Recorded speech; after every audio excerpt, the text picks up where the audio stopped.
Welcome to अंकलॉजिक। तो प्रतिशत से बहुत इंपॉर्टेंट सवाल डिस्कस करेंगे। ये सवाल आया है आरआरबी ग्रुप डी 2022 में।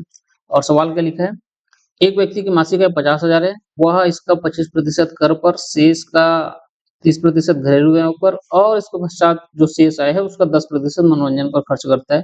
वह अपनी आय के शेष भाग की बचत करता है, मतलब इतने खर्च करने के बाद जो बच रहा है उसका सेविंग्स है। उक्त आंकड़ों को सभी 12 महीनों के लिए समान मानते हुए व्यक्ति की प्रति वर्ष की आय कितनी है, बचत कितनी है, ये आपको हल करना है। ठीक है, एक साल में कितने पैसे बचा पा रहा है ये हमें निकालना है। और मासिक आय के हिसाब से दिया है खर्चे। ठीक है, तो हम कैलकुलेट करते हैं कि वो कितने रुपए एक माह में बचा पा रहे हैं। ओके, तो कोशिश करूंगा ये सवाल आपको आसानी से समझ आ जाए और डिटेल में इसको समझाऊंगा, तो वीडियो के अंत तक बने रहें। मान लेते हैं वो 100 रुपए बचाता है, 100 रुपए, तो भाई 100 रुपए की वैल्यू क्या है।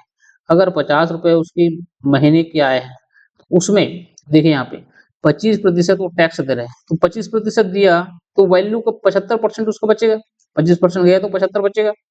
इसके बाद ये शेष का, इसका 30% वो घरेलू व्यय कर रहा है, तो 30% गया तो कितना बचेगा, 70%। फिर इसका जो शेष है, इतना शेष हो गया। ठीक है, मेरा कर्सर दिख रहा होगा, उसके ऊपर 10% वो मनोरंजन पर खर्च कर रहा है, तो 10% जाने के बाद 90% की वैल्यू बचती है। ठीक है, तो इतना खर्च करने के बाद ये शेष है, तो देखिए यहाँ पे 50,000 गुना 75% को 75/100 लिख सकते हैं, 70 को 70/100 और 90% को 90/100।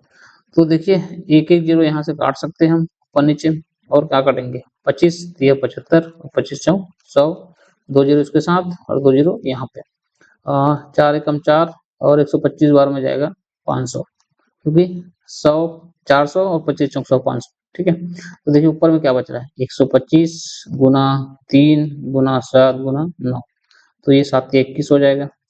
ठीक है, ऐसे कर लो, 125 गुना 9 7 के 21। देखिए 125 गुना 9 कितना होगा, अगर 10 बार जाता है तो 1250, 9 बार जाएगा तो 1125, 1125 गुना 21, 21 का पहाड़ा पड़ी। अब 21 पंचे होता है 105, हासिल 10, 21 दूनी 42 और 10 52, फिर हासिल 5, 21 एकम 21 5 26, हासिल 2, 21 एकम 21 और 2 23। तो देखिए ये x है, अब x क्या है, एक महीने की बचत है। तो भाई इसको 12 से गुना करो।